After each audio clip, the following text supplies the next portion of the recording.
Alright, sorry about that, guys. This is Anonymous Prepper. My last video got cut short. This is Home Clearing Concepts Part 2.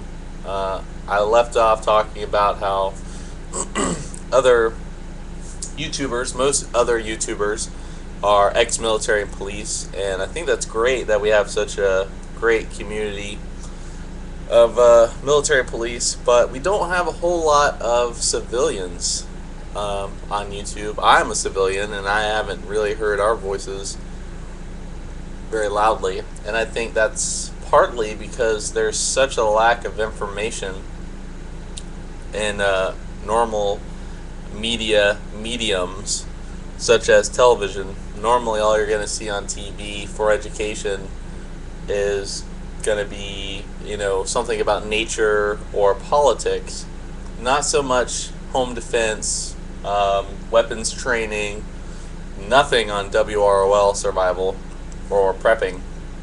So YouTube's a real godsend in that respect, because this is the people's forum.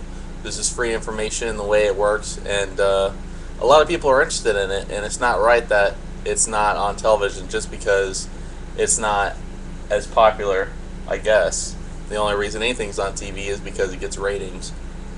So anyway, this is all from a non-military, non-police, civilian perspective. And you might be saying, no shit, Sherlock. This is what everybody knows that. Well, I didn't know this stuff before I learned it, so I know not everybody knows it, especially civilians. So this might not be for the military and police guys, but for civilians, I think this is going to be really helpful for training. One thing I didn't have before that I wanted to go ahead and include are these handcuffs, or flex cuffs as they're called.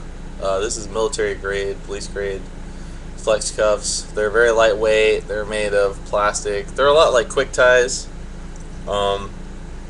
Basically, you put somebody's hands in here like so, and you just pull on these tabs and tighten down on their hands, and they're gonna have a hard time getting out of that.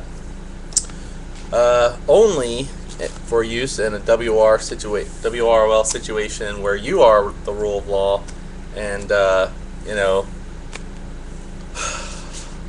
5-0's not coming to apprehend your perp, your criminal. If you stumble upon somebody and you have the upper hand, and you're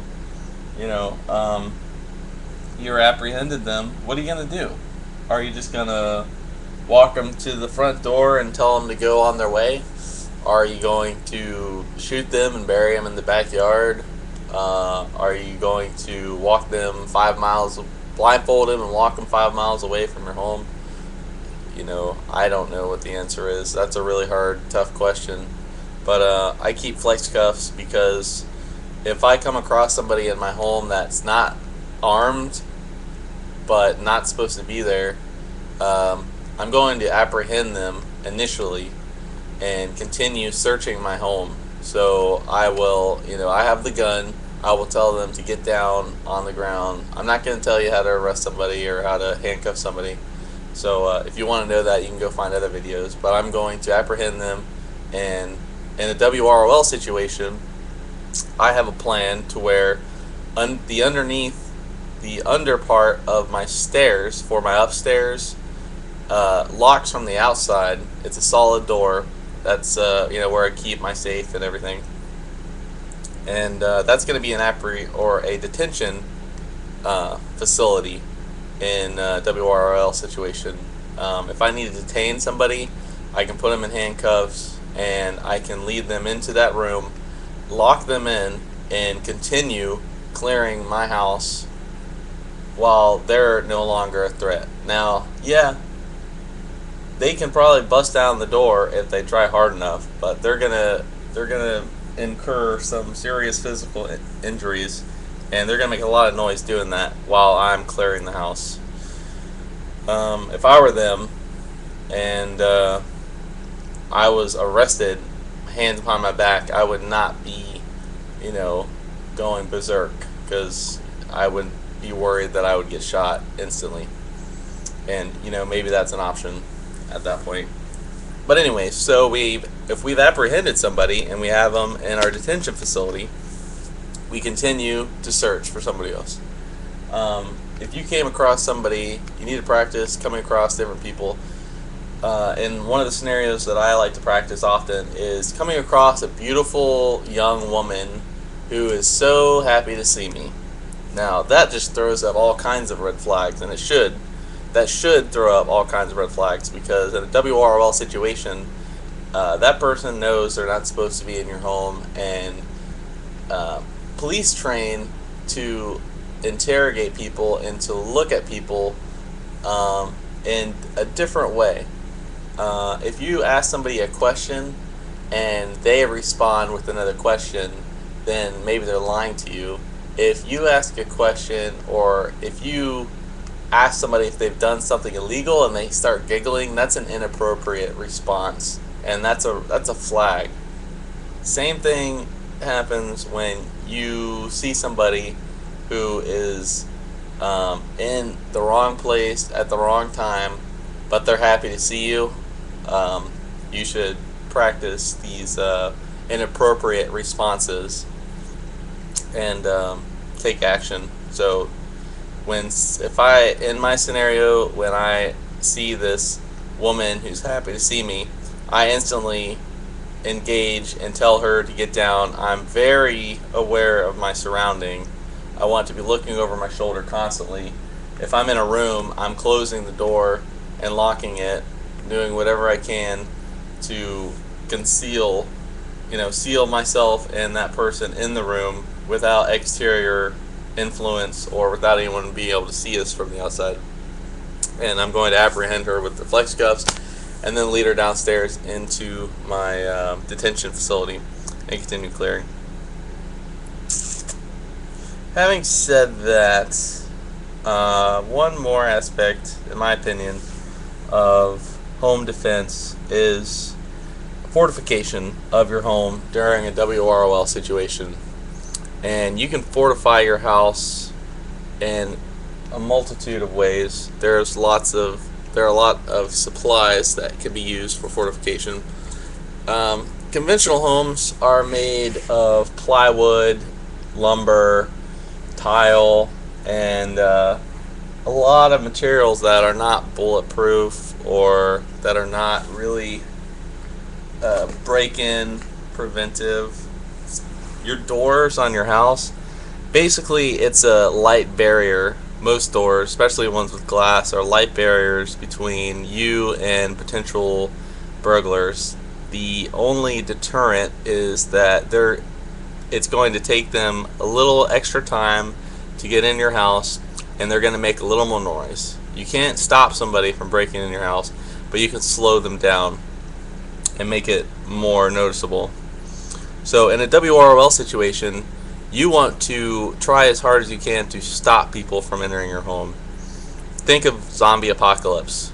And if you ever play video games like I do, a common zombie apocalypse scenario is you're in a brick house and all the doors and windows are boarded up, and maybe you got a little peephole that you're shooting zombies as they come at you.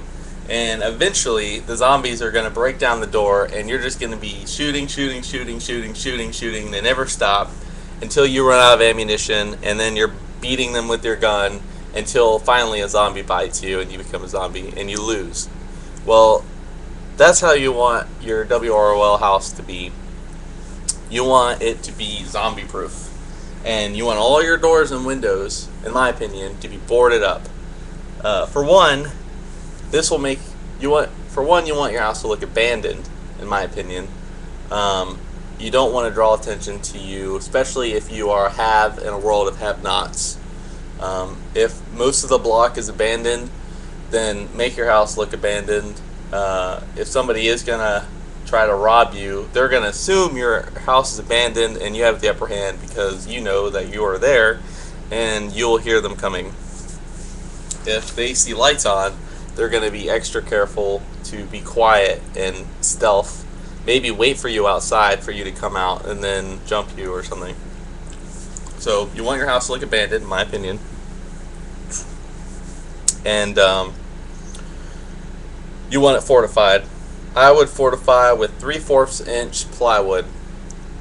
You can something you can do now so that you have very limited prep during a WROL situation is to get these anchors, these bolt anchors that you can put in any kind of material that your exterior house is made of, like cement or hardy board or just regular plywood. You want to drill these anchors into your studs, and basically what it is on windows you'll have 4 to 6 around the window, and you'll have pre-cut plywood that maybe is numbered and already has the holes for those bolts or hurricane anchors, so that when you need to board up your home, all you have to do is go into your shed or wherever that plywood's stored, look at the number, maybe follow a chart, and take that board, put it over the window, and slide it onto the anchors and apply some nuts, and you have a boarded up door or window. WROL, maybe you want to do this from the inside, or have the bolts in a way that you bolt them from the inside, but they go on from the outside. I don't know.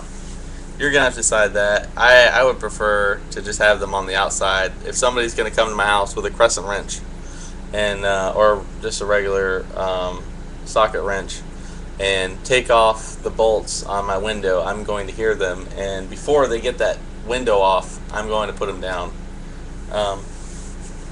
So that's fortification. Make a plan for how you're going to fortify your house during a WROL situation. Practice home defense safely. If you use snap caps, make sure that you're double safe. Include a flashlight in your plans.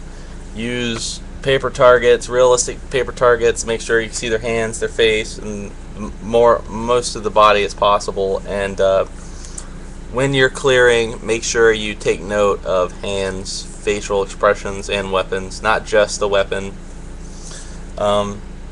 Possibly think about having a detention facility or some kind of room that you're going to use to apprehend people. You may want to question them. Somebody's in your house and you're in the middle of the woods. Maybe you want to know what they know, and maybe you want to interrogate them. You're going to have to figure out what your interrogation techniques are going to be. But it's a lot better to have a plan beforehand than to make it up as you go. So that's my video. I kind of rant here and there, but I think I got most of my points across. I hope it was informative and was what you were looking for, because I know I couldn't find it. I looked all over the place and I couldn't find anything on home defense. So please comment, let me know what you think, give me some pointers. I'm still training. I've done this a ton of times and I think I got a pretty good system down, but if you feel like you have a better concept or I'm missing something, let me know so I can train better and be more prepared. Thanks a lot, guys. Talk to you later.